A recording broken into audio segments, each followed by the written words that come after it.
Okay, this is ChemDoctor signing on for another morning session in chemistry. And what we're going to do today is we're going to look at the relationship between a weak acid and the production of pH in solution when you add it to water versus taking its salt and combining that with water. So in other words, if we look at the reaction of acetic acid in water, which happens to be vinegar, we've learned that we can calculate the pH of this solution. It's a weak acid. It has a Ka that is equal to 1.8 times 10 to the minus fifth. In the process of that ionization, which is a partial ionization, we produce acetate, and we learned that the conjugate base of a weak acid is actually a relatively strong base when you compare it to water. So let's see, let me label this. This is acetate. And acetate is a strong base by comparison to water. And maybe I will put that down here so that we actually have it in words. So acetate is a strong base by comparison to water, all right, to H2O. So acetate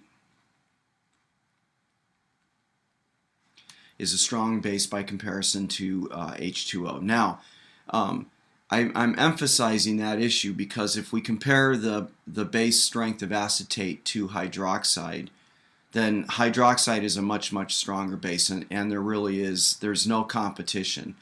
But with the weak acid and the conjugate base relationship, the conjugate bases of weak acids are relatively strong bases when they're compared to water. Now, what does this mean?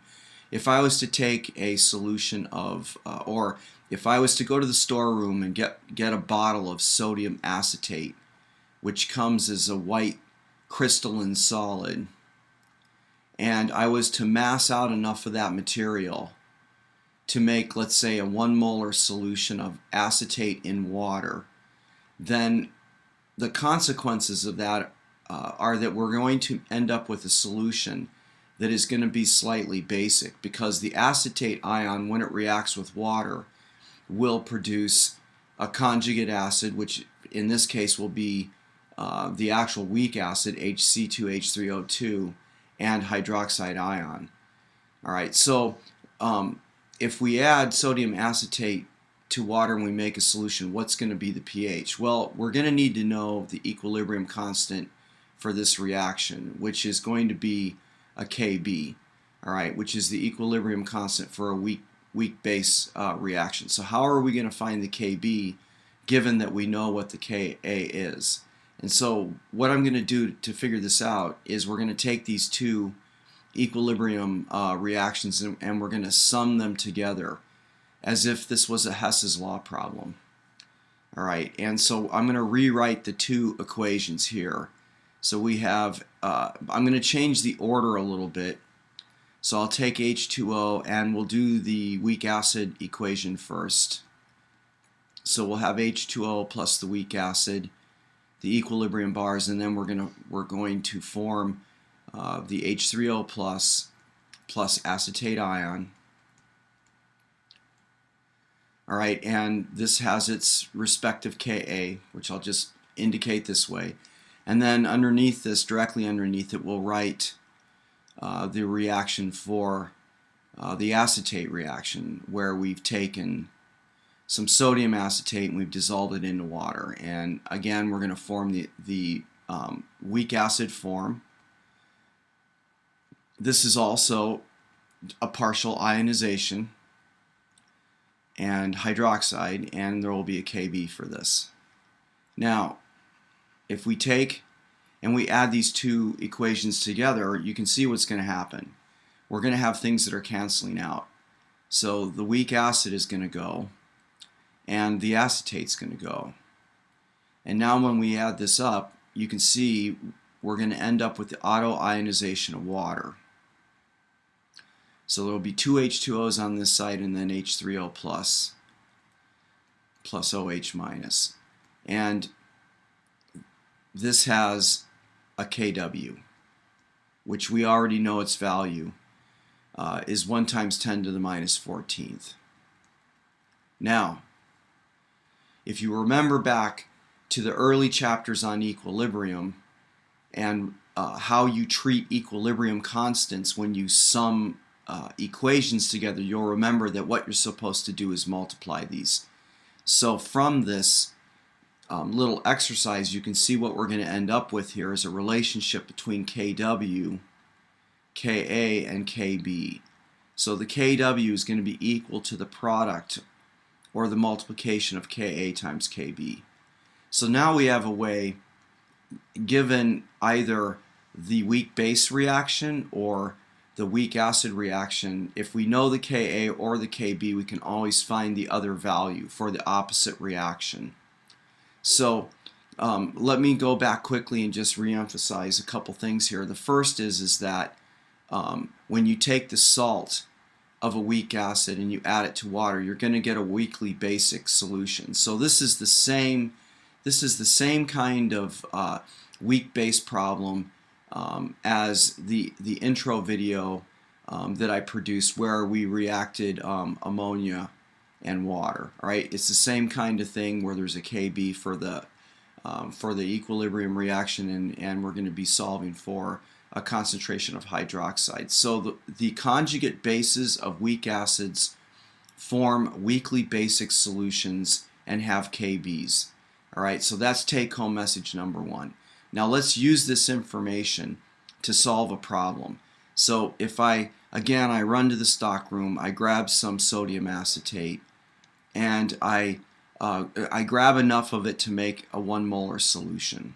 All right, so I throw the stuff in a beaker, add the appropriate amount of water, and I'm going to have this equilibrium reaction happen.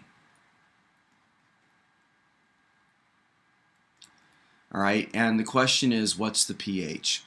So we set the reaction up exactly the way we do for a weak acid problem or for the ammonia problem that I did in the previous video.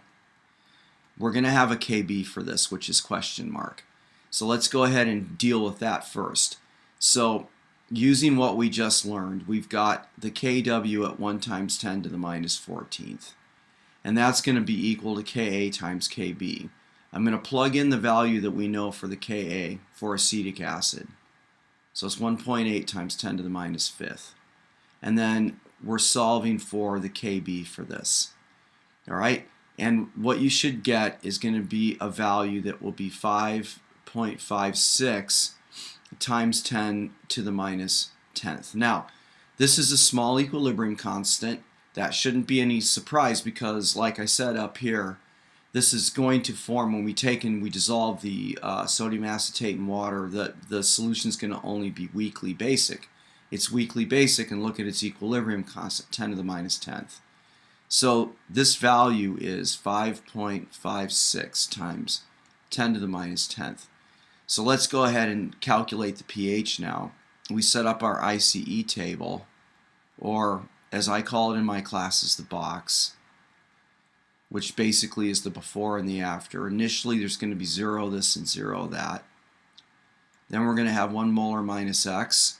Some of this is going to react, and we're going to form X of the conjugate acid and X of the base. So moving to the standard manipulation for this, then we're going to have X squared. We're going to neglect the X in the sum right out of the gate, and this is going to be equal to 5.56 times 10 to the minus 10th. All right, simplifying the expression, we should have X is equal to the square root of 1 molar times 5.56 times 10 to the minus 10th. All right, and what I get for my X is 2.357 times 10 to the minus 5th. All right, so there should be 4 zeros essentially in front of this 2. Now, we're going to find the the pOH next, because this is actually the concentration of OH minus. All right, and so let me move this up here into this space. So the pOH is going to be equal to the minus the log of this concentration. All right, and so the pOH for this solution is going to be equal to 4.627. And now to find the pH, we simply, well, there's a couple of ways to do this, but since we have the pH now, then what I'm going to do is take 14 and subtract 4.627 from it, and we get 9.37. Whoops.